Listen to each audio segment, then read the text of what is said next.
का फ़र्ज़ में फ़र्क है पढ़ने में, अगर खुद कोई पढ़ रहा है। सवाल अच्छा कर रहे हैं कारी साहब। हाँ जी, तो अक्सर इल्मी लोगों को यानी नहीं कि है पता हल्का समझ लो, इल्मी बैठक कह लें अभी। हाँ जी, हम इल्मी बैठक में बैठे हैं। फ़र्ज़ वगैरह के बारे में बता दिया करें कि यानी कि हाँ, ये 4 रकात फ़र्ज़ और 4 रकात सुन्नत किस तरह पढ़ेंगे।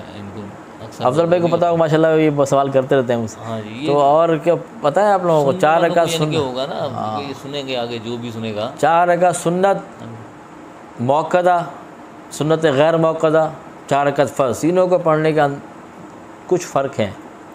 ये मालूमात है आप लोगों को? किसको है ऑडियंस में से? अफजल भाई को, इनको पता होगा। बाकी आप लोगों में से है तारिक भी कुछ ना कुछ दिमाग लगा रहा है। चलिए सुन लें, मुझ समय तारिक का सबक याद हो जाएगा। 4 का सुन्नत और मौक़दा और गैर मौक़दा, इसमें क्या फ़र्क है भाई? सुन्नत मौक़दा जो है उसमें हमने पहली रकत में सना पढ़ेंगे, ठीक है, सूरा फातिहा पढ़ेंगे, सूरत पढ़ेंगे, ठीक है। उसके बाद दूसरी रकत में हम खड़े होंगे, सना तो पहले पढ़ चुके, अब क्या करेंगे? सूरत पढ़ेंगे और सूरत फातिहा और सूरत पढ़ेंगे।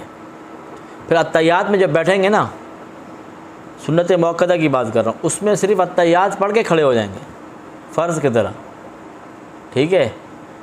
अब खड़े हो गए, अब क्या करेंगे? अब जो है तीसरी रकत में हमने सना नहीं पढ़ना, बल्कि सूरा फातिहा और सूरत पढ़नी है। गलती होगी तो कारी साहब वो मुझे तस्हीह करेंगे, ठीक है। और चौथी रकत में भी, क्योंकि सुन्नतें हैं, चारों रकत में हमने किरात करनी है, सूरा फातिहा और सूरत भी पढ़ेंगे। ये सुन्नत मौक़दा, ऐसे ही है ना अफजल भाई? ठीक है। और फ़र्ज़ में क्या है? फ़र्ज़ में भी सेम यही है। फ़र्क क्या है? फ़र्क ये है कि आखिरी जो 2 रकतें हैं उसमें सिर्फ सूरा फातिहा पढ़ेंगे। फ़र्ज़ और सुन्नत मौक़दा मिलते जुलते हैं थोड़ा सा। सुन्नत गैर मौक़दा क्या है? बिल्कुल इनसे अलग हैं। वो क्या है? पहली रकत में सना पढ़ेंगे, सूरा फातिहा और सूरत पढ़ेंगे। दूसरी रकत में हम सूरा फातिहा और सूरत पढ़ेंगे।